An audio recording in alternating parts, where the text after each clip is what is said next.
वादा गर्भ में था किया, भूलूंगा तुझको ना हरी। फंस के मुँह के जाल में, भूला तू अपना करार है। सबसे पहली जो बात है, मकसद तुम किसको मानते हो और मकसद क्या है, दो बातों में बहुत बड़ा फ़र्क है। जब आप संसार के लोगों को देखते हो, आप सोचते हो हमारा मकसद भी यही है, लेकिन मनुष्य जन्म का मकसद भगवान से प्रीत करना है। अभी गुरु जी का वचन तुम्हारे सामने है, एकदम सामने है। मनुष्य जन्म का मकसद भगवान से ही प्रीत करना है। ये सबसे पहला उद्देश्य जो तुमको समझ के चलना है। ईश्वर बार बार तुम्हें दुख रूपी थप्पड़ लगा के, असफलता रूपी थप्पड़ लगा के अपनी तरफ खींचना चाहता है। तुम्हें विचार करने का मौका देना चाहता है कि सांसारिक माया प्रारब्ध में जितनी है उतनी मिलेगी, उसके बाद प्रयास करने से भी नहीं मिलेगी। लेकिन हरि हरेक के मस्तक में लिखा हुआ है, वो भाग्य से पाने की चीज़ नहीं है, वो पुरुषार्थ द्वारा पाया जा सकता है। भक्ति कमानी पड़ती है।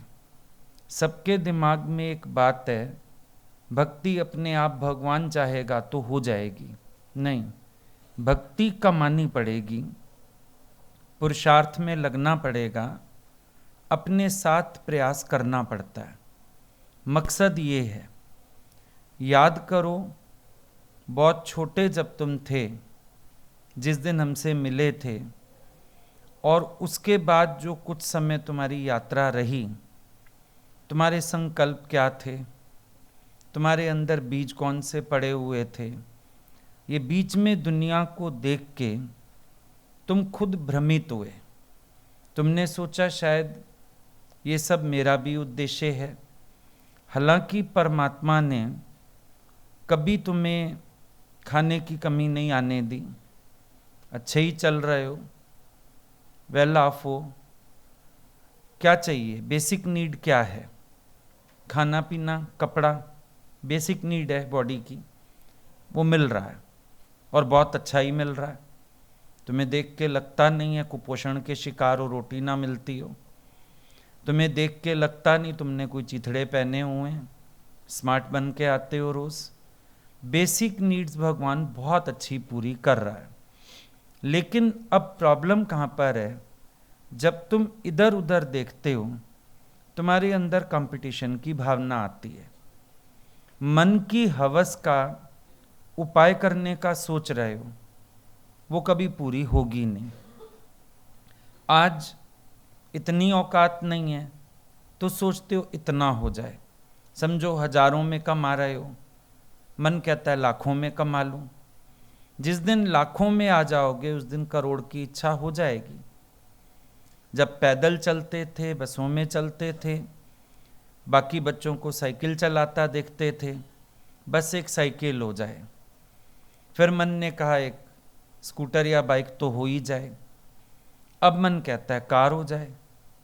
1 रूम फ्लैट में रहते थे, ढंग का 2 कमरे का ही घर हो जाए, एक ड्राइंग रूम हो जाए, एक बेडरूम हो जाए, कोई आ जाए बिठा तो सकें, इतना ही हो जाए।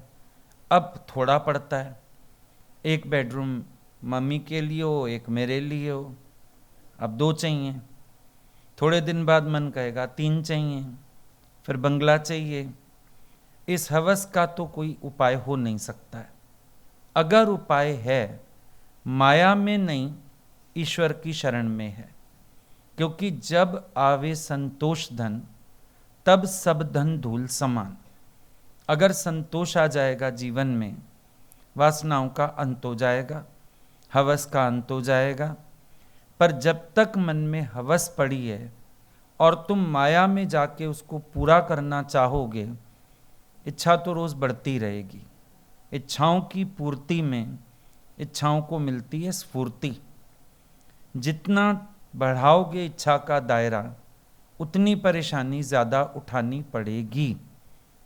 ये फैक्ट है, क्योंकि चादर तो प्रारब्ध की बड़ी होगी नहीं, पांव सिकोड़ने सीखने पड़ेंगे। और जो व्यक्ति पांव सिकोड़ने नहीं सीखता वो बल्कि प्रारब्ध की चादर ही फाड़ बैठता है खींचातानी में, और ही ज़्यादा परेशान होता है। अब ये और की जो हवस है, इसी चक्कर में तो सब इंसान बर्बाद हुए जा रहे हैं। नौजवानों को देखो, सब रातों रात अमीर होना चाहते हैं, उसके लिए गलत कर्मों में पड़ते हैं।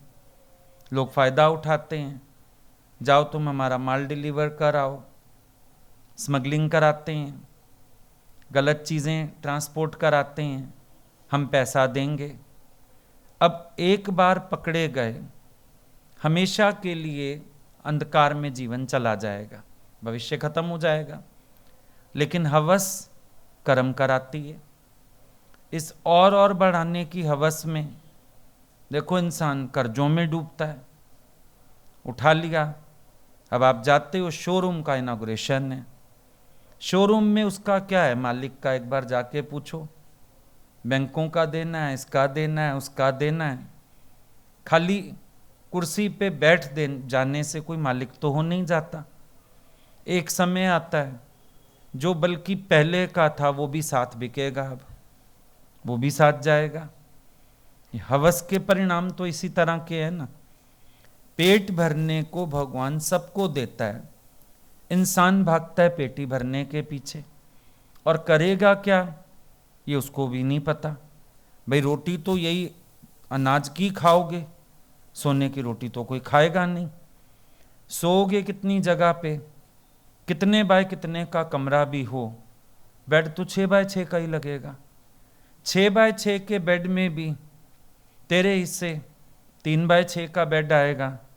3x6 के बेड में भी जितनी तेरी चौड़ाई है उतनी जगह तेरे को चाहिए। ज़रूरत कितनी इंसान की। जब मरा ना नेपोलियन, तो एक विचारक लिख के आया था वहाँ पर कि जब ये आदमी जिंदा था इसको सारी धरती भी कम पड़ती थी, और अब 5 फुट ज़मीन भी ज़्यादा हो गई है, क्योंकि 4 फुट का था वो। 5 फुट की वो खोदी जाती है कब्र, उसमें भी 1 फुट जगह बच गई। तो विचार तो ये करके देखो, मकसद है क्या तेरे जीवन का? है मानुष जन्म का मकसद प्रभु भक्ति कमा लेना, और तुम दौड़ रहे हो किसी और तरफ। इकरार तुमने भगवान से किए, मैं तेरा होके रहूँगा। आज वैसे भी देखो, चलो संसार के सिद्धांत, ज्ञान के सिद्धांत हम सारे भूल जाएं, 1 मिनट तुम पर्सनल अपने पे आ जाओ, तो क्या वो दृष्टांत सिद्ध नहीं होता कि एक ने शरीर संभाला, एक ने अमृत डाला? होता है, सिद्ध नहीं होता है? जिस समय गुरु ने हाथ पकड़ा, अमृत डाला, तो इस पर अधिकार किसका होना चाहिए? किसका अधिकार हो जीवन पर? ये तो तुम बेवफा हो ना, वफादार नहीं होके रहे भगवान से। अधिकार तो भगवान का है, जिसने तुम्हारी जीवन को बचाया, जिसने तुम्हें जीवन दान दिया, जिसने उस समय अमृत डाल के तुम्हें खड़ा किया। नहीं तो किस दिशा में जा रहे थे? तुम्हारे ही प्रश्न थे पहले दिन, सुसाइड के और पता नहीं क्या क्या, याद है? याद करके देखो, पहले दिन सत्संग के बाद बैठ के तुमने 1-1.5 घंटा बात की थी। कितनी नेगेटिविटी थी माइंड में, कितनी कमजोरियां थीं। अब उस समय गुरु ने तुम्हें कैसे उठाया, जीने की राह दिखाई, ऊंचा किया सब बातों से। अब तुम्हारे मन में परमात्मा से ज्यादा संसार घर करेगा तो हरि क्या करे तो खुदा क्या करे? तुम्हारी अगर अपनी प्रारब्ध देखो, पता नहीं वहीं खत्म थी शायद। ये जीवन तो गुरु का दिया हुआ है, भगवान के दिए हुए वचन, वही तुम्हारा जीवन आधार है। तो तुम्हारे अंदर तो एक शौक होना चाहिए, बहुत जन्म बिछड़े माधव, अब ये जन्म तुम्हारे लेखे। ये जीवन भगवान अब तेरा है, तुझको समर्पित है। मैं तेरा हूं, तेरा होके जीना चाहता हूं। मैं अपने अंदर के बाकी सब संकल्पों को लय करूं। एक विश्वास विवेकानंद को भी रामकृष्ण ने दिया था, उसको भी यही ख्याल होता था। हवस तो नहीं थी, पर एक ख्याल था, माँ है, बहन है, खाएंगे कैसे, रहेंगे कहाँ, ये सब विचार थे। रामकृष्ण ने उसको वायदा किया था, मोटा अन्न और मोटा वस्त्र, इसकी कमी माँ तेरे घर में नहीं आने देगी। हो सकता है आप किताबों में पढ़ो, आप ये सोचो शायद ये वायदा विवेकानंद से था, लेकिन हमारा मानना ये है हर उस साधक के लिए ये वायदा है गुरु का। रामकृष्ण जो सर्वमम रूप की भावना में जीते हैं, अवतार, पैगंबर, पीर, ये अवतार के जो मुख हैं ये ईश्वर के मुख होते हैं। इनकी जबान पे जो वाणी आती है, एक को निमित्त बना के आती है, होती सारे संसार के लिए। गीता अर्जुन के निमित्त चली, लेकिन गीता सारी दुनिया के लिए है। इसी तरह जब ये महापुरुष किसी एक भक्त से वायदा करते हैं, वो वायदा हम सबके लिए होता है। ये विश्वास करके चलना कि अगर तुम ईश्वर के मार्ग पर चलोगे, ईश्वर कभी तुम्हें बेसिक नीड से वंचित नहीं करेगा। अब धन कौन सा इकट्ठा करना है ये तुम सोचो। इसी जीवन से भक्ति का धन इकट्ठा किया जा सकता है। गुरु तो वेस्ट को बेस्ट बना लेता है। चलो संसार वाले तुम्हें वेस्ट ही मान रहे हैं, तो गुरु कहता है आओ मेरी नैया में, ले जाऊंगा भव पार। जब दुनिया ठोकर मारती है, गुरु गले लगाता है। गुरु कहता है आओ मैं तेरा कल्याण करूंगा। अब तुम देखो, तुम हाथ भी तो बढ़ाओ। भगवान ने आज कितनी अच्छी बात बोली इसमें वीडियो में कि तुम, गुरु हाथ पकड़ना चाहता है, तुम हाथ दो भी तो सही, तभी तो निकाले ना। तुम हाथ ही नहीं दोगे तो कैसे बात बनेगी। फिर भी रम्स करता है। वो एक बनिया गिर गया कुएं में, शोर मचा रहा था, निकालो निकालो।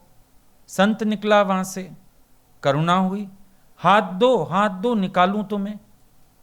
दे ही ना, हाथ ही ना ऊंचा करे।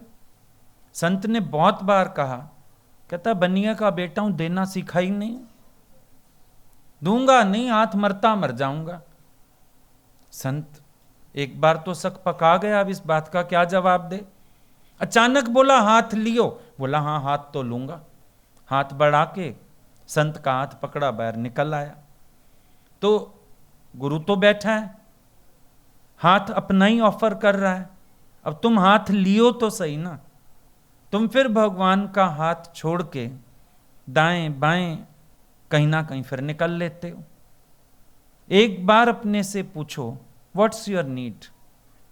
इंसान की आवश्यकता है कितनी सी, कितना खाएगा, कितना पहनेगा, कितने घरों में रहेगा, कितने सुख उपभोग करेगा। आज जितने लोगों ने सुख इकट्ठे किए, बहुत कमाया सुखों का उपभोग करने के लिए, उनसे पूछो वो सुख लेते कितने बजे हैं। सिर्फ एक मेंटल पीस है, मेरी ना 500 गज की कोठी है, मेरी ना 2200 गज की कोठी है। उस 2200 गज में 1 इंच जगह पे भी रहता है, धर्मशाला की तरह रात को आता है, सो जाता है, सवेरे चला जाता है। ऐश तो सारे नौकर चाकर करते हैं। शरीर इतना बिगड़ जाता है, सब कुछ खाने की मनाही हो जाती है। डर इतना है नौकरों चाकरों से, पैसा जेवर सब लॉकरों में रखा हुआ है बैंक में, घर में तो है भी नहीं, रोज निकाल के बदल बदल के यूज कर लें, वो सारा वहां पर है। और मार तो तुम जेंट्स की देखो, कपड़े लिमिटेड। अभी कितना, चलो तुम्हें बाजार ले चलें, कितने कलर की पैंटें आएंगी तुम्हारी, कितनी शर्ट्स ले लोगे। तुम्हें तो आधी अलमारी भी सफिशिएंट हो जाती है ही नहीं जेंट्स के लिए कुछ। क्या ले लोगे ज्यादा में ज्यादा, 2 अंगूठी पहन लोगे, एक कड़ा, एक घड़ी, एक चेन। बाकी सारा या तो औरतें ऐश करती हैं या नौकर चाकर ऐश करते हैं। वैसे भी कितना आता है तुम्हारे हिस्से में। सारा दिन तुम घर नहीं, घर बनाया, घर का पहली बार लोगों ने लॉकडाउन में अपने घर की दीवारें अच्छे से देखी। पहली बार अपने ड्राइंग रूम में सोफे पे बैठ के देखा है, अपने घर टीवी को एंजॉय किया है। ये भी भगवान ने कृपा करी है, वरना तो लोग ऐसे ही निकल जाते हैं दुनिया से। क्योंकि घर कब टिकते हैं आदमी? जब बीमार होते हैं। वैसे किसी सुख में मन ना जाए। बुढ़े हो गए तब वैसे कुछ ना भाए, एसी भाता नहीं, टीवी समझ आता नहीं, खाना पचता नहीं, दांत भी गए, दांत कमजोर तो आंत कमजोर, काम खत्म है सारा का सारा। विचार करो हमारी नीड कितनी सी है। ये सारा शोर हमने व्यर्थ का मचाया हुआ है और कुछ भी नहीं है। भाई बस भी उसी जगह पहुंचा देगी, रिक्शा भी पहुंचा देगी, ट्रेन भी पहुंचा देगी, मारुति कार भी पहुंचा देगी, BMW भी वहीं पहुंचा देगी। पहुंचोगे तो वहीं, क्या करोगे? शादी में जाते हैं लोग, फलानी गाड़ी ना हम खास कहीं पार्टी के लिए निकालते हैं, फिर पार्टी के अंदर जाती है गाड़ी तो पार्किंग में धक्का खा रही है। अगलों को बताते हो हम BMW में आए हैं, मर्सिडीज में आए हैं, बताते हो? गाड़ी तो बाहर खड़ी है, तुम अंदर गए हो। सिर्फ दिमागी खेचल नहीं, जो तुम 2 फुल्का शांति का खा रहे हो, एक बार निगाह घुमा के देखो। जिनके पास बहुत है वो तो शायद ये 2 रोटी भी शांति की नहीं खा रहे हैं। इतना शोर है, इतना उनके दिमाग में टेंशन्स हैं, इतने लोन्स हैं, इतने एम्प्लॉयज हैं, रोज एक ना एक झगड़ा। कभी स्ट्राइक्स हो रही हैं, कभी किसी एम्प्लॉय को कुछ हो गया, पुलिस स्टेशन भागो, ESI भागो, उसको दवा दारू दिलाओ, मर गया तो उसके घर वालों को पैसा दो, उसके बेटे को नौकरी दो, केस तुम्हारे। एक आदमी साहूकार दिखा दो जिसके साथ केस ना चल रहे हो।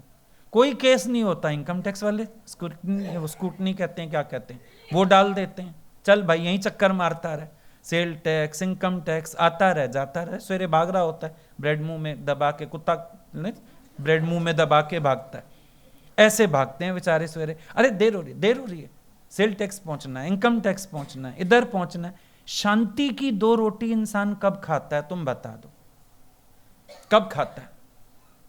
जो सुख पायो में राम भजन में, सो सुख नाही अमीरी हमें, मन लागो मेरो यार फकीरी हमें। गुरु के पास बैठ के बल्कि महसूस किया कि जब अंदर वाले ने चाहा कुछ नहीं मिला, सब कुछ मिलता है, लेकिन हम अपने गोल की तरफ बढ़ें तो सही। लेकिन आप लोग एम ही कुछ और बना लेते हो, इतना कमा लूं, इतना बढ़ा लूं, इतना कर लूं, तो फिर तो अशांति रहेगी। अच्छा, एक बात ये भी सोचने जैसी है। एक दृष्टांत बड़ा पुराना याद आ रहा है कि एक बार एक धोबी था, वो जाके नदी किनारे कपड़े धोता था। अचानक एक दिन कपड़े धो रहा था, लहर आ गई। उस दिन नदी में पानी कम था, समुंदर किनारे चला गया था। लहर आ गई अचानक। लहर आई तो लहर में मोती आ गए, बहुत सारे मोती आ गए। इतने मोती देख के खुश हो गया। अब लगा इन मोतियों को ना साथ में रेत है, वॉश कर लेना चाहिए। किनारे पे रख दिए कि दूसरी लहर आएगी, धो देगी मोती, फिर मैं उठा लूंगा। लहर आई, वो तो मोती बहा ले गई सारे। इतना रोया, इतना सिर पीटा, नाहक धोया, नाहक धोया, नाहक धोया, बेकार ही धोया मैंने, बहुत शोर मचाया। पत्नी दोपहर को आया करती थी खाना लाके, वो आई तो देखा भी आज कपड़े नहीं धुले, नाहक धोया, रो रहा है। क्या हुआ, क्यों रो रहे हो, क्या नाहक धोया, कोई कपड़ा बह गया, क्या हुआ है? सारी कहानी बताई। वो और रोने लगी। बालू सुधा ले आता, बालू सुधा ले आता। बालू सहित ले आता ना घर में, क्यों धोए तूने? खाना वहीं, कपड़े वहीं, दोनों मियाँ बीवी सिर पीट पीट के रो रहे हैं। शाम को बच्चा स्कूल से उसी रास्ते आता था और माँ बाप के साथ घर जाता था। वो आ गया स्कूल से, आज माँ बाप रो रहे हैं, खाना भी नहीं खोला है, मेरा खाना भी नहीं रखा हुआ है, क्या हुआ? सारी कहानी सुनाई। बच्चा भी साथ बैठ गया रोने। घर लाके धोता था, घर लाके धोता था, घर लाके धोना चाहिए था। संत गुजरा वहां से, बोला क्या हुआ तुम तीनों, ये क्या बोल रहे हो? नाक धोया, बालूसुदा ले आता, घर लाके धोता था, क्या हुआ है? संत को सारी कहानी बताई। संत हंसने लगा, बोला एक बात देखो, जो माया खाली शक्ल दिखा के गई, आई भी नहीं, शक्ल दिखा के गई और पूरा दिन हो गया तुम लोगों को रोते हुए, सोचो ये माया घर आ जाती तो हाल क्या होता। ये नजरिया संतों का। अब तुम भी इस दृष्टिकोण से सोचो, जो तुम सोच रहे हो उसके तो ख्याल से ही अशांति है इतनी, उसके ख्याल से इतनी फ्रस्ट्रेशन है, उसके ख्याल से इतनी उलझन है। आ जाएगी तो करेगी क्या? बड़े बड़े बिजनेसमैन होते हैं, स्कीमें लड़ाते हैं, इतना प्रॉफिट हो जाएगा, उतना प्रॉफिट हो जाएगा, बड़ी इन्वेस्टमेंट करता हूं, फिर क्या होता है? पहले तो वो माया आने से पहले ही अशांत करती है। इन्वेस्टमेंट के लिए कहां से लाओ? झगड़ा तो वहां से शुरू हो जाता है, कहां से लाओ? फिर कर्जे उठाओ, फिर ब्याज भरो, फिर क्या होगा? फिर पता नहीं आगे प्रारब्ध में है या नहीं, पता लगे जो है वो भी गया। लोभ की तो स्थिति ये, जो माया आई नहीं और उसने चिंतन में, तिगड़म में अभी से डाल दिया, और मान लो सक्सेस हो गए तुम, फिर तो ये लोभ बढ़ेगा, घटेगा तो नहीं। अभी तुम शेयर मार्केट में पैसा लगाओ, एक दिन प्रॉफिट हो गया 2 लाख, मन अगले दिन कहेगा ले कल ही 2 कमा लिया, आज वो 2 और जो और पड़ा है घर में, दोनों मिला के लगा, प्रॉफिट आ गया 5 लाख, वाह भाई वाह, लगा दे 25, लगा दे 30, उस दिन सारा लॉस हो गया, जमा पूंजी भी गई। इंसान का लालच उसको अशांत बनाए रखता है। माया नहीं आई तब भी चिंतन है, आ गई तब भी चिंतन है। नहीं आई तो सोचेगा थोड़ा प्रॉफिट मिल रहा है खा ले ना, बड़ा मिलेगा। अचानक से 10 लाख, अचानक से 20 लाख, अचानक से 50 लाख, बड़ा प्रॉफिट आएगा, करेगा क्या? छाती पे रख के ले जाएगा, करेगा क्या? और चिंतन में टाइम कितना जा रहा है, सारा दिन कान पे फोन लगा हुआ है। बाकी बॉडी पार्ट तो जवाब वैसे ही देते जा रहे हैं, कान लोग अपने आप खराब करने में लगे हुए हैं, आंखें और कान। समय से बुढ़ापा आता तो चलो देखी जाती 70-80 के बाद, कान होते खराब तो ये सारा दिन फोन कान पे, पूरा दिन, दिमाग है कहां? ज्ञान का अभ्यास कहां से चलेगा? ये पहले लालच ने बुरा हाल किया हुआ है। तिगड़म लगाओ, इधर से उधर, उधर। माया कमाना कोई आसान है? धन कट्ठो जो करण घुरे थो, लखें करोड़ें कर्म करे थो। लाख करोड़ कर्म करने पड़ते हैं तो ये माया आती है, ऐसे तो नहीं आ जाती है। वो मुसीबत, पहले सब इतना खेचल करोगे तो कमा पाओगे ना, वो भी प्रारब्ध में होगा। तो मान लो कमा लिया, अब तो अंदर वाला कहेगा ले मैंने 1 से 2 बना लिए, तो 2 से 4 भी तो बना सकता हूं, 4 से 8 भी तो बना सकता हूं। यही तो होता है। देखो बड़ी बड़ी कंस्ट्रक्शन कंपनियां पहले लेते हैं एक छोटा घर, उसको रेनोवेट करके बेचते हैं, फिर हिम्मत आ जाती है बड़ा घर लेके बेचते हैं, फिर जड़ से ले लेते हैं, फिर उसको बना के बेचते हैं, फिर सोसाइटियां बनाने लगते हैं, फिर मल्टी स्टोरी बिल्डिंग्स बनाने लगते हैं, फिर अचानक सुनते हो करोड़ों के नीचे आ गए, फिर अचानक सुनते हो हार्ट फेल हो गए, फिर अचानक सुनते हो दुश्मन कोई निकला या गोली मार गया हो। अब मेरी मेरी कहने वाला आदमी चला गया, माया वहीं पड़ी मुंह चढ़ा रही है, फिर पीछे वाले लड़ते हैं उस पर, फिर हिस्सा बांट होती है। अभी 13वीं नहीं हुई, 13वीं क्या आजकल तो चौथा भी नहीं हुआ होता, बातें शुरू भी हो जाती है। जब सारे चले जाते हैं दिन में भी ना, वहाँ से शमशान से लोग चले जाते हैं, या घर आए खाना वाना खा के निकल लिए, आजकल रहने का रिवाज तो है नहीं। बचते हैं कौन? बेटे, बहुएं, बेटियां, यही बच जाते हैं। दामाद भी ज़्यादातर भाग जाते हैं, सवेरे आ जाऊंगा। अब बच गई फैमिली। पहले दिन रात से हिस्सा बांट की बातें शुरू हो जाती हैं, वहीं लड़ाइयां शुरू। चौथा भी किसी विरले का शुद्धि से होता है। एक ना एक बेटा तो अस्थियों को हाथ ही नहीं लगाना चाहता, एक ना एक बच्चा तो हरिद्वार भी नहीं जाना चाहता।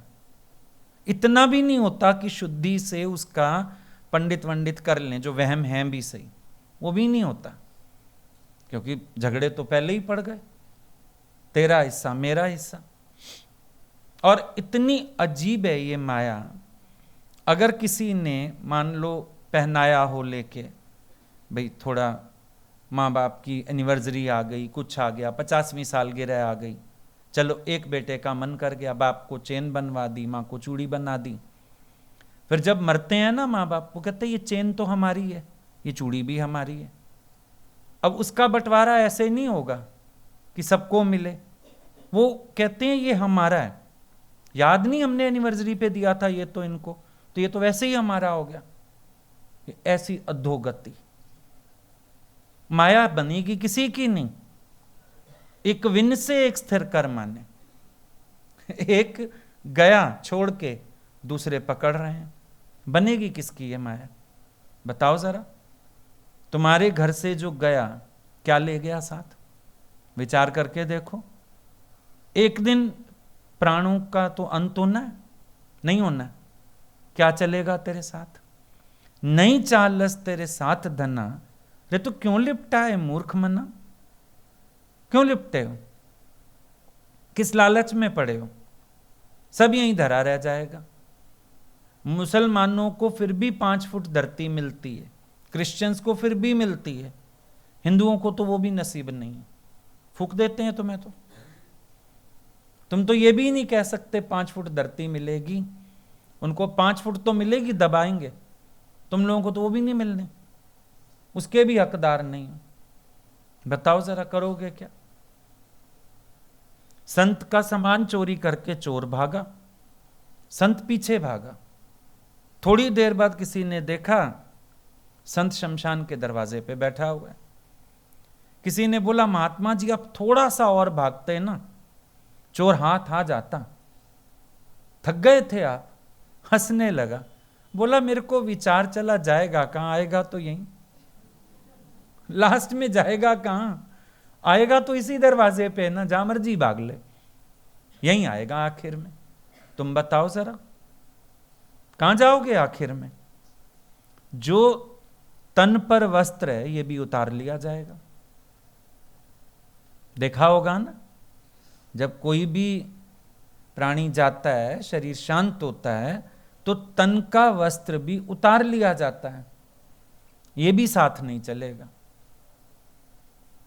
2 मिनट के लिए तो ऐसे लावारिस सी लाश पड़ी रहती है बिना कपड़ों के, देख के भी बड़ा अजीब सा सीन होता है। वो जब नहलाने लगते हैं ना घर के लोग, ये भी नहीं देखते कौन खड़ा है कौन नहीं खड़ा है, बस एक बार कह देते हैं लेडीज अंदर हो जाओ जरा, जेंट्स होता है तो लेडीज अंदर हो जाओ, लेडी होती है तो जेंट्स। पर 2 मिनट के लिए सीन देखो ना, ऐसे अस्त व्यस्त लाश पड़ी है, नगन एकदम। पैदा हुआ बच्चा भी ऐसे नहीं पड़ा रहता, उसको भी फटाफट लपेट देते हैं। ये मुर्दे की तो देख के भी दिल को कुछ होता है कि क्या अधोगति है संसार में। वो जितने वो लोटा वोटा लेने जाते हैं, कपड़े तो उतार के रख दिए उसके, वो ऐसे लाश पड़ी रहती है लावारिस सी। 2 मिनट के लिए तो अजीब सीन हो जाता है। संग क्या चलेगा? किसके लिए मारा मारी? जीते जी इस शरीर को 2 जोड़ी वस्त्र चाहिए, 2 चपाती चाहिए, वो इसको मिल रही है, पर हर एक अपने अंदर हवस के कीड़े नहीं मार पा रहा। चोरी, ठगी, हेरा फेरी। और अजीब बात तो ये है, दुन्नी खातिर दीन गवाया, भगवान गवाते हैं, गुरु से दूर हो जाते हैं, हेरा फेरियों में लग जाते हैं, सारा दिन तिगड़म लगाते रहते हैं। किसके लिए? दुन्नी खातिर दीन गवाया, फिर दुन्नी ना चाली साथ। पाए कुहाड़ा मारिया तो गाफिल अपने हाथ। जाने वाले को लोग कहते हैं राम नाम संग है। कहो बच्चा बच्ची संग है, माया संग है, पति संग है, पत्नी संग है, कुछ तो कहो। राम नाम संग है, राम नाम संग है।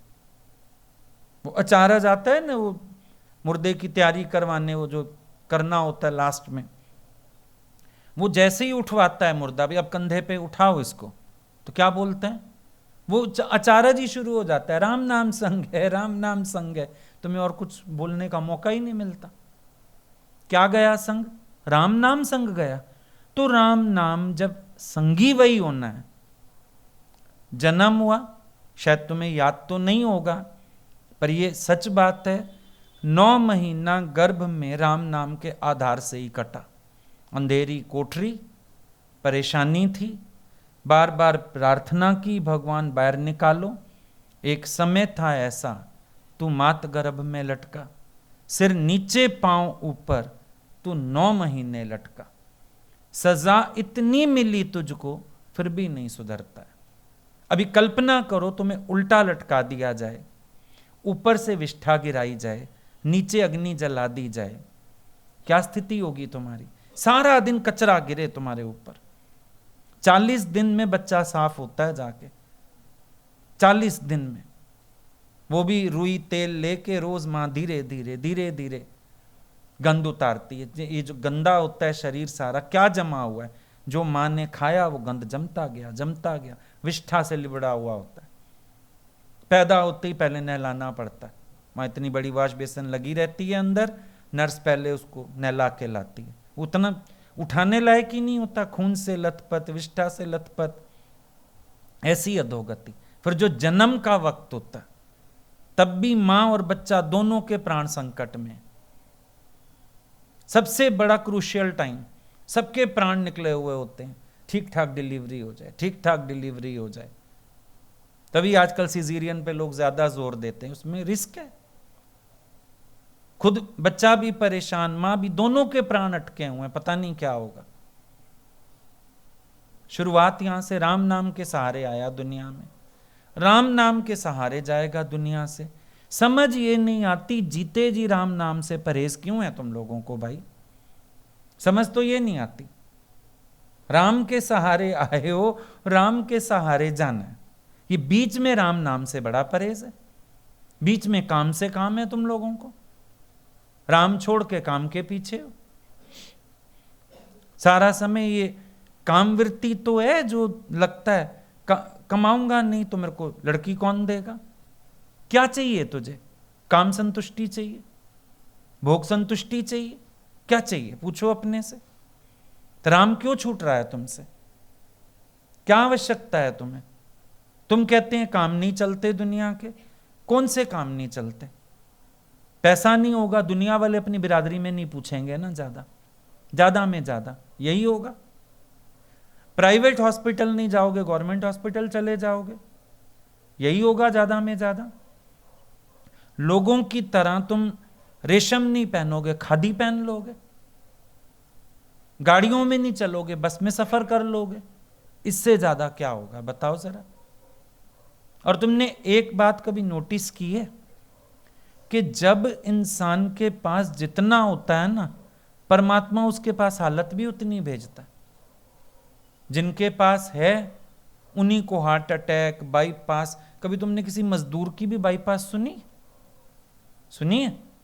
फिर उनको आता भी नहीं, वो मेहनत करते हैं, कमाते हैं, पसीना बहाते हैं, बढ़िया खाते हैं, मोटा अनाज, कोई दुख तकलीफ उनको आता ही नहीं। आजकल तो तुम देखो डॉक्टर्स उस पे आते जा रहे हैं, जो नेचुरोपैथी वाले हैं और हैं, मोटे चावल खाओ, मोटा चावल खाओ। अब पहले मोटा चावल नौकरों के लिए होता था, अब मोटे चावल का पैकेट मिलता है बड़ा सुंदर, ब्राउन राइस के नाम पे आ जाता है, और जरा तुम इज्जत से नाम ले लेते हो। नहीं, हम ना एक्चुअली ये चावल खाते नहीं, हम ब्राउन राइस खाते हैं। मतलब तुम मजदूरों वाला मोटा चावल खाते हो, तुम्हें बासमती खाना मना है। हम ना आजकल चोकर वाली रोटी खाते हैं। सीधी बात है, सीधा बोल, मोटा आटा खाना पड़ता है। आ गए उसी पे। ठीक रहना है तो मतलब ठीक रहने का जरिया ही वही है। आ गए हो ना उन्हीं बातों पे घूम फिर के, फिर तो बीमारियां आती ही नहीं। तुम कल्पनाएं कौन सी करते हो जो तुम कहते हो आजकल गुजारा नहीं, पैसे के बिना कोई पूछता नहीं। पूछवाना किससे? लाओ, यहां हम बिना पैसे के सबको पूछते हैं, हमारे गुरु का दरबार ऐसा है। बताओ किससे पूछा गया कितना पैसा है तुम्हारे घर में? किसने अपनी एफडी का हिसाब दिया है यहां पे? बताओ। उल्टा जो आ जाता है दीन दुखी, गुरु तो गले लगाता है। गुरु तो उसके लिए भी सोचता है इसके पास कुछ हो जाए, ये भी ठीक से जी ले, ये भी ठीक से खा ले, ये भी एंजॉय कर ले। गुरु पूछता है किसी को? पैसे वाले को पूछता नहीं, वो तो प्यार वाले को पूछता है, भाव वाले को पूछता है। तुम पता नहीं अपनी जीवन यात्रा कहां ले जाना चाहते हो और क्यों ले जाना चाहते हो। आखिर मिला ना जे रब, और सब कुछ मिला तो क्या हुआ? दुनिया में दिल का मतलब पूरा हुआ तो क्या हुआ? और आज अगर मन खुश ना हो ना, बाहर से कितना ही हो इंसान के पास। लड़कियां शादी करके जाती हैं, समझो खुश नहीं है पति के साथ, ससुराल में खुश नहीं है। अब चाहे माँ ने हीरे के सेट क्यों ना दे दिए, करेगी क्या? पड़े ही रहते हैं। कहती मैंने तो एक बार भी नहीं पहना। इतनी सुंदर कीमती साड़ियां, कहती मैंने तो एक बार भी नहीं पहनी। मन ही नहीं करता। किसके लिए तैयार हूं, क्या करूं? आधार फिर क्या हुआ? चित्त की प्रसन्नता हर सुख का आधार है। अगर किसी के पास हृदय खुश नहीं है, बाहर से कुछ भी हो जाएगा तो करेगा क्या उसका? खुशी का आधार तो यही है कि मन खुश होना चाहिए, और मन खुश करने के लिए ज्ञान से अच्छा कुछ है नहीं। गुरु का सत्संग, गुरु का ज्ञान, ये चित्त को प्रसन्न करता है। आज कितने कम में हम चल सकते हैं?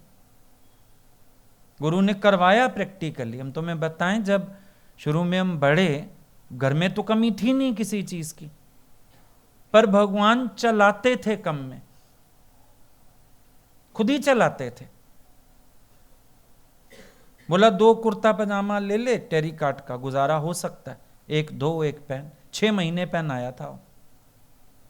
एक ब्लू कलर का था, एक येलो कलर का था, 6 महीने पहन आया था। बोला तीसरे कपड़े को हाथ लगाने की आवश्यकता नहीं। तब तो थे भी, अभी पैंट शर्ट्स रखी थी। बोले आवश्यकता नहीं हाथ लगाने की, चल के देखो। अपना मिसाल दिया। बोला हम दादा से मिलने गए 1 दिन के लिए, 1 साड़ी पहन गए, 1 ले गए। दादा ने हमको 2 साड़ी में 6 महीने रख लिया।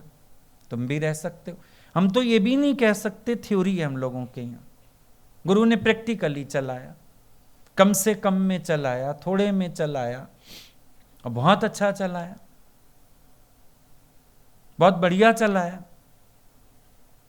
कोई सुविधाएं नहीं थी, सत्संग करने भेजते थे, कोई सुविधाएं थोड़ी होती थी। बसों में ही धक्के खाते थे। भगवान बोलते थे अच्छा है, बस में टाइम मिलता है, डायरी ले जा, अपनी डायरी पढ़ते रहा करो। 2 घंटे लगेंगे, डायरी पढ़ते जाना, अच्छा हो जाएगा, सिमरन में समय जाएगा।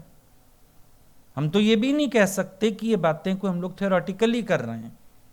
एक एक बात उन्होंने प्रैक्टिकली जीवन में कराई। और जिस दिन उन्होंने सब छुड़ाया, उस दिन इंतजाम भी किया, उन्होंने ही किया। भले ख्याल घर के लोगों को भी आया, लेकिन भगवान ने बोला जब उसने छोड़ दिया, आप भी छोड़ दीजिए। आप लोगों का योगक्षेम का भार भगवान उठाएगा। इधर उनके मुंह से वचन निकले, उधर पूरे हुए, इंतजाम हो गया। डैडी जी वहां पर थे, बात करने ही गए थे कि मेरी रिटायरमेंट है, वो जॉब में नहीं है, अब हमारा घर कैसे चलेगा। इन्होंने वचन बोले, उनके ऑफिस से फोन आ गया कि पेंशन स्कीम लागू हो गई है। भगवान उनको बुला के बोलते हैं घर में, आज के बाद आप खुद नौकरी की बात नहीं करोगे, उसकी नौकरी की बात नहीं करोगे, आप उसके साथ सत्संग में बैठोगे। ये समझो 94 की बात है। उनकी रिटायरमेंट हुई थी 1994 में।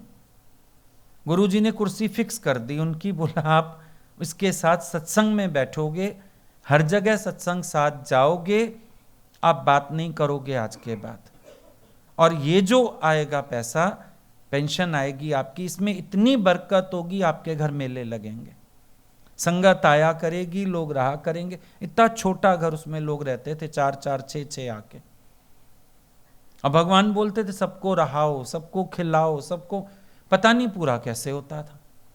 आज दिन तक हम लोगों को भी नहीं समझ आया कैसे पूरा हो जाता था। जितने ही आ जाएं ऊपर से, सब रहते थे। ये पुराने लोगों को सबको याद होगा। ये लोकल लोग भी चलते फिरते घर आ जाते थे, सबका हो जाता था। लेकिन दिया जीवन भगवान को, तो भगवान ने उठाया योगक्षेम का भार। अब तुम सौंपो ही नहीं, द्रौपदी की तरह एक पल्ला अपने मुंह में दबाओ, तो फिर भगवान क्या करें। जब द्रौपदी की साड़ी उतर रही थी, भगवान अपने कक्ष में चक्कर काट रहे थे, यूं यूं यूं यूं। रुक्मणी ने कहा क्या हुआ है? कह रहे हैं द्रौपदी की लाज जाती है। बोला तो आप यहां खड़े चक्कर क्यों मार रहे हो, वहां क्यों नहीं जाते हो? बोले मैं मजबूर हूं, अभी जा नहीं सकता। क्यों नहीं जा सकते हो? बोला द्रौपदी ने साड़ी का आखिरी पल्ला ना अपने मुंह में दबा रखा, अब वो आखिरी पल्ला भी छोड़े तो मैं जाऊं ना, वो छोड़ती नहीं, वो अपनी रक्षक आप बन रही है। अब जब तक कोई अपने लिए खुद सोचता है, मैं उसके लिए नहीं सोचता हूं। अब द्रौपदी आखिरी पल्ला छोड़े तो मैं जाऊं। जैसे ही द्रौपदी ने आखिरी पल्ला छोड़ा और उसके मुंह से गोविंद निकला, गोविंद, भगवान कहते हैं गो मैंने अपने रूम में सुना, अपने धाम में, विंद मैंने तेरे पास आके सुना। मैं इतनी जल्दी आता हूं। गोविंद, कितनी देर लगती है कहने में। कहते हैं गो मैंने वहां सुना, कि गो बोली है मतलब पल्ला छोड़ दिया इसने। विंद मैंने तेरे पास आके सुना। मैं तो रेडी खड़ा ही था आने के लिए, पर तू छोड़ती तो मैं आता ना। तू छोड़ेगा नहीं तो मैं संभालूं कैसे? वैसे भी सच है, कोई काम कोई कर रहा हो, हम कहते हैं आप हटिए, हम करते हैं। अब अगला छोड़े ना तो हम करें कैसे? कोई झाड़ू लगा रहा है, भाई आप झाड़ू छोड़ो तो हम पकड़ें। कोई फुलके बना रहा है, आप हटो हम बनाएं। अगला हटे ही ना, हम कैसे संभालेंगे? भगवान की भी मजबूरी, आप हटो ही ना, और आज तक संभाला नहीं है। चलो अब 2-4 साल हुए होंगे तुम्हें कमाते हुए, ज्यादा में ज्यादा। बचपन से कौन खिला रहा है? कौन खिला रहा है? फिर क्या ईश्वर ने तुम्हें पहनाया नहीं? कभी बिना कपड़ों के घूमे हो सड़क पे? नहीं पहने कपड़े। भूखे सोए हो कभी? भूखे उठे जरूर हो। क्या तुमने दूध नहीं पिया? क्या तुमने आइसक्रीम नहीं खाई? किस चीज से वंचित रखा है भगवान ने तुम्हें? मिला ना सब। फिर तो जो परमात्मा गर्भ में पहुंचा सकता है, अभी सिर पे पिता का साया भी नहीं था, सोर्सेज भी नहीं थे, तो भी उसने कैसे कैसे चलाया तुम्हें। आज वो भूल गया, अब नहीं चलाएगा। अब तुम हो गए कमाने वाले, अब तुम हो गए सोचने वाले, अब तुम्हें 4 पैसे कमाने आ गए, शरीर जरा बड़ा हो गया, अब तुम चिंता करने वाले हो गए। अब भूल गए परमात्मा को। देंदा दे लेंदे थक पाए, जुगा जुगांतर खाई खाए। एक समय अपने लिए नहीं होता, एक समय तो लोगों को लोन देने वाले हो जाते। उस दिन भी किसी का फोन आया, कोई मेरे से लाख रुपया मांग रहा है। हम बाद में इतना हंसे, मैंने कहा लोग कभी तो अपने लिए नहीं था, आज ये मनी लेंडर हो गए। हाँ, मदद कर रहे हैं दूसरों की। पहले भी हमने दिया था, अब हम दे दें, मदद कर दें। हाँ भाई करो, जरूर करो। सोचो ना, कभी मेहरबानी मानो भगवान की, तो और क्या चाहिए फिर?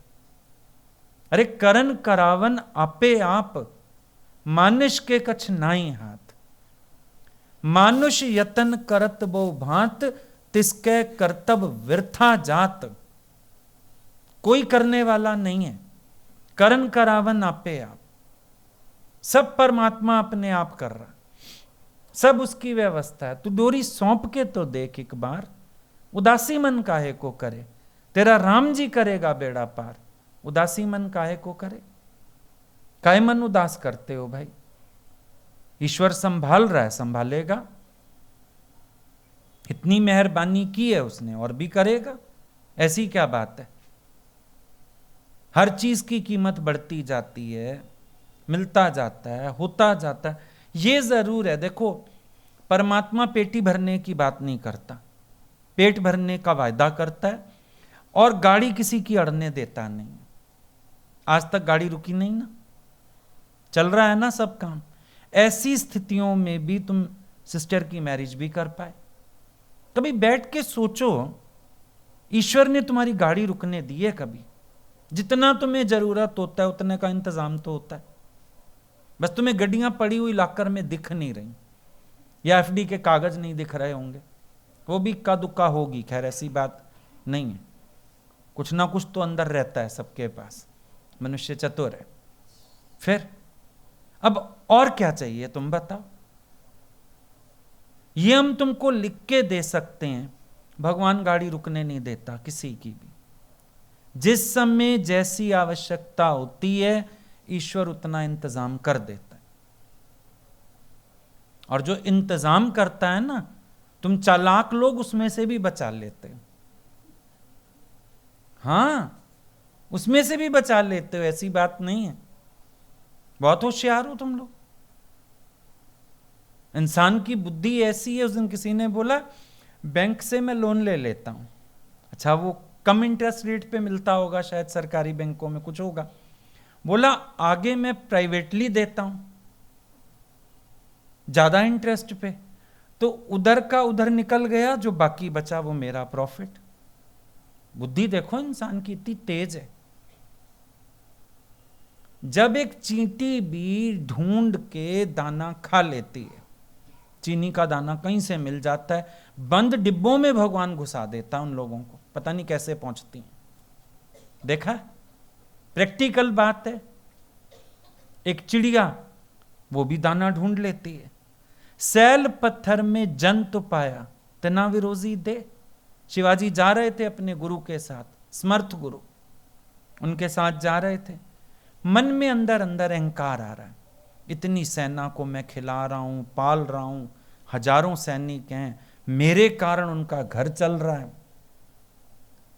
गुरु मना ही जो जानी जानन हार है। तो इंसान सोचता है ना मेरा कर्म गुरु से छिपा हुआ है, मेरा ख्याल गुरु से छिपा हुआ है। गुरु मना जानी जानन हार। एक तो प्रकृति बड़ी मददगार है, घुमा फिरा के गुरु तक हर खबर पहुंचेगी। ऊपर से उनका अंतस इतना साफ है कि हर बात उनके अंदर पहुंच जाती है। वो अपने मन में सोचता हुआ जा रहा है, बाहर से कुछ नहीं कह रहा। गुरु जी को आवाज आ गई, अहंकार आ गया। अचानक रुक गए एक जगह, कहते हैं ये पत्थर हटा जरा। बड़ा पुराना कोई पत्थर पड़ा हुआ था भारी सा, दम लगा के हटाया बड़ी मुश्किल से शिवाजी ने। हटाया तो उसको कहते हैं नीचे देख। नीचे कीड़े थे कई, और सब कीड़ों के मुंह में कुछ ना कुछ भोजन था। शर्मा गए शिवाजी। बोला गुरुजी मैं आपकी बात समझ गया, ये जो मेरे मन में चल रहा था ना, मैं इतनी सेना पाल रहा हूं, इनके घर चला रहा हूं। बोला ये देख, सैल पत्थर में जीव उपाया। अगर उसने पत्थर के नीचे भी जीव उपाए हैं ना, उनका रिजक भी पहुंचाता है, वायदा है उसका। और तुम हो कि सारा दिन अपने अहंकार से नीचे ही नहीं उतरते। मैंने बनाया, मैंने कमाया, मैं नहीं करूंगा तो कौन करेगा, मेरे को ही सोचना पड़ेगा, मैंने ये किया है, मैंने वो किया है। कितना हल्ला मचाते हो सारा दिन।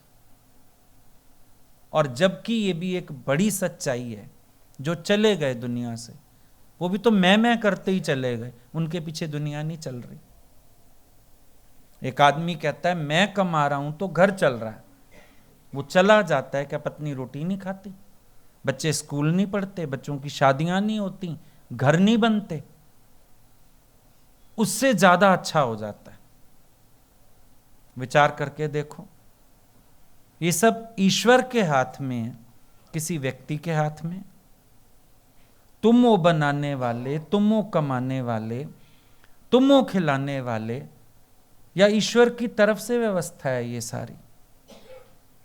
बड़ा जोरदार उसका इंतजाम है, उसका इंतजाम है, और बड़ा जोरदार इंतजाम है, छोटा इंतजाम नहीं है, बड़ा जोरदार इंतजाम है।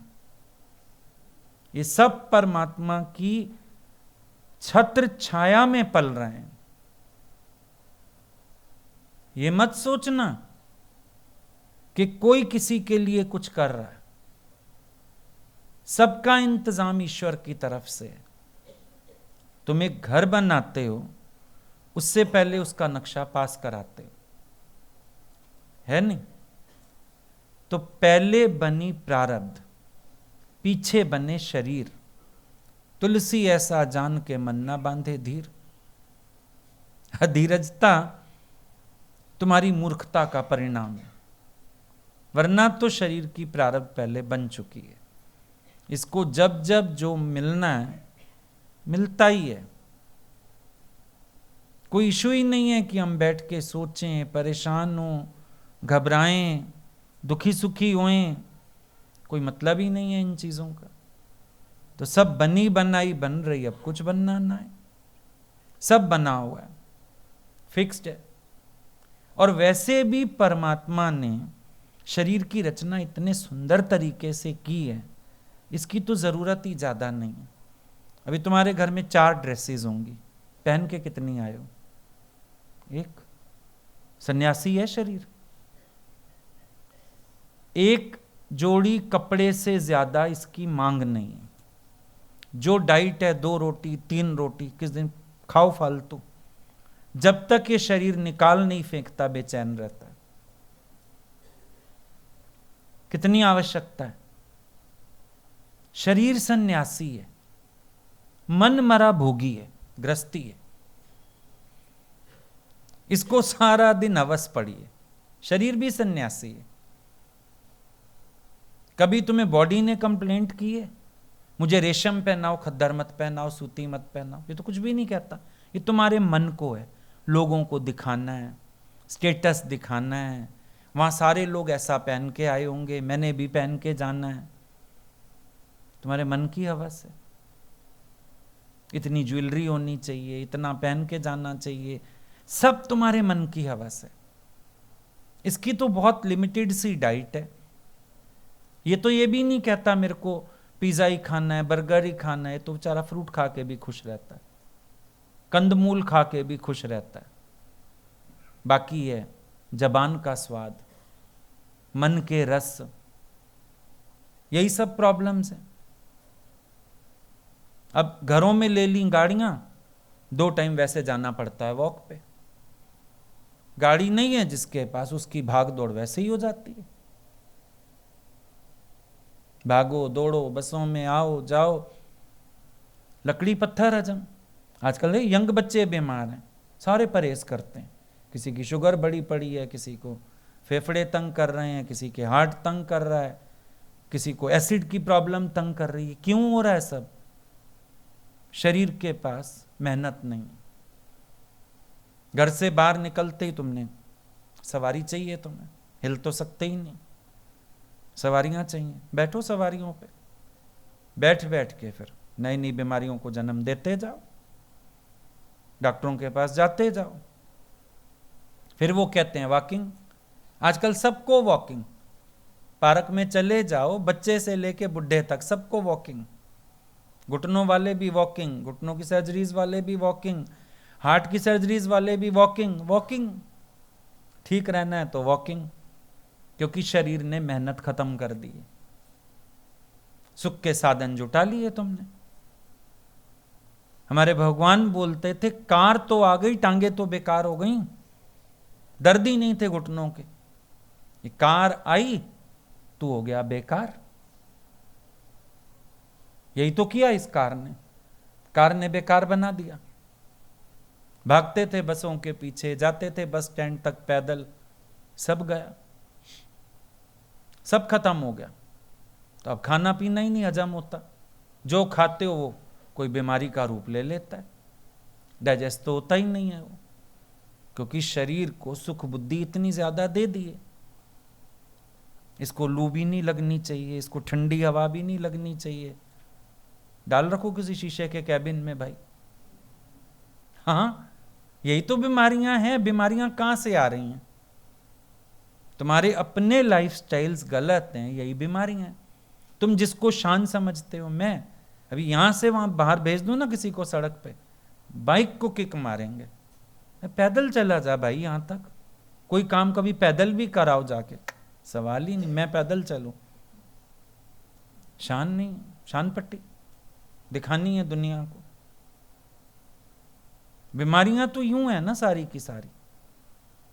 गर्मी हो तो गाड़ी का भी शीशा नहीं खोलना, एसी चलेगा। सर्दी हो तो ब्लोअर चलेगा। फिर ऐसे शरीर जिनको, अब प्रकृति अगर कुछ कर रही है, प्रकृति के तो थपेड़े फायदे वाले हैं। एक फल देखो, आम होता है ना, डाल पे पका आम, एक मसाले में पका आम। मसाले वाले में स्वाद नहीं होता, गले में भी लगता है, सस्ता भी। डाल पे पका आम महंगा। क्या है उसमें खासियत? डाल पे रह के उसने सर्द गर्म सारे थपेड़े खाए, फिर उसमें रस आया। इंसान को भी तो भगवान ने ऐसा बनाया था, ये सारे थपेड़े खा के रसों से भरता। शरीर भी रस से भरता है, मन भी रस से भरता है, पर सबने क्या बना रखा है इसको? सुख का कीड़ा। और तो और जिनके ड्राइवर हैं ना, ड्राइवर को बोलते गाड़ी में एसी ऑन करके बैठ, हम आ रहे हैं। अंदर से निकले एसी से, बाहर दरवाजे पे गाड़ी में एसी चल रहा है, ड्राइवर रेडी है, आके सीधा बैठेंगे। पार्टी से बाहर निकलेंगे, ड्राइवर को फोन करेंगे, गाड़ी में एसी चला के ले आ, वापिस चलना। इतनी सी देर भी गर्मी नहीं सह सकते, सर्दी नहीं सह सकते। तो तुम सोच रहे हो सुख के साधन, ये हैं दुख के साधन। सुख की खातिर जोड़ी माया, सुख तो हाथ ना आया। जह कारण सुख उपज्यो मन में, सो ठाकर बिसराया। एक तो लक्ष्य गलत हो गया, और जो इकट्ठा किया सुख की खातिर, सुख फिर हाथ नहीं आया। डॉक्टर जी मना करते हैं, आपको फलानी प्रॉब्लम है, एसी में नहीं सोना, चलो अब एसी मुंह चढ़ा रहा, घी तुम्हें नहीं खाना। चीन भगवान हंसते थे, बोला शाहूकारों के घर जाओ, नौकर परांठे खाता है, ए बिना चोपड़ी रोटी खाते हैं।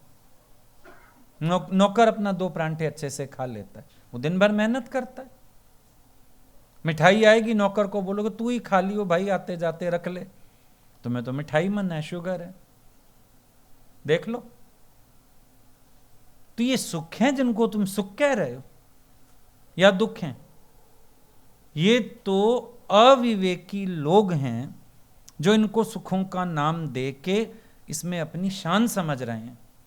असल में तो दुखों का इंतजाम कर लिया है, गोलियां खा के जीते हैं, पीड़ाएं सहते हैं, दुख दर्दों में जी रहे हैं, और कहते हैं हम शान से जी रहे हैं। और ख्याल अच्छे ना हो, बाहर से तो कोठी बहुत बड़ी दिख रही है, घर में लोग भी दिख रहे हैं, पर हर कोई अपने अपने कमरे में बंद रहता है, रोटी भी नहीं खाते इकट्ठे। देख लो, अगर माँ बाप के 4 बेटे 4 बहुएं साथ रह रहे हैं, माँ बाप अपना खा के अंदर चले जाएंगे, फिर दूसरा जोड़ा अपने बच्चों के साथ आएगा, वो खा के एक सर्वेंट को भेजते हैं, देखो फलानी वाली बीवी जी ने खाना खा लिया, फलाने भैया की फैमिली खाना खा गई, फिर हम आए। इतना तो घर में बनती नहीं, इस पैसे ने दीवारें खड़ी कर दी। कौन सा सुख है तुम सोच के बता दो। और एक संतों को देख लो, हर वक्त मुस्कुराते हैं, प्रफुल्लित रहते हैं, प्रेम बांटते हैं, और सारी सृष्टि के मालिक हैं। अभी तेरे घर आ जाएं, अरे घर तो तेरा बहुत अच्छा है, क्या बोलो, आप ही का है, कौन हुआ मालिक? हमें कागज भी नहीं चाहिए अपने नाम, फिर भी मालिक है। अभी कहीं जाना हो, कोई देख ले पैदल जाते, नहीं नहीं हम गाड़ी लेके आ रहे हैं, हमारी गाड़ी लेके जाओ। कौन हुआ मालिक? उस दिन हम कहीं जाने लगे, मैंने कहा 2 कदम तो हैं, पैदल चलते हैं। किसी सत्संगी के घर जा रहे थे 2 गली छोड़ के, तो किसी ने देख लिया, वो अपनी गाड़ी से जा, वो गाड़ी से उतरने लगे, ड्राइवर आपको ले जाता है, हम ऑटो। मैंने कहा मेरे को तो 2 गली पार जाना है, तू जा। बताओ कौन हुआ मालिक? फिर अब ये बोलते हैं हमारे बच्चे, इनके बच्चे इनसे ज्यादा हमारी इज्जत करते हैं। कौन हुआ मालिक? ना हमने किसी के गंद साफ किए, ना हमने मेहनत की, हमें पले पलाए बेटे मिल गए, पली पलाई बहुएं मिल गई, सब बढ़िया। इच्छा किसी में है नहीं। जितने अमीर ये, इनसे ज्यादा अमीर हम। अब बता दो कौन सुखी? राजा भी दुखिया, प्रजा भी दुखिया, सगल सृष्टि का राजा दुखिया, पर हर का नाम जपतोए सुखिया। सुखी ज्ञानी, जिसको कुछ चाहिए ही नहीं वो सुखी है।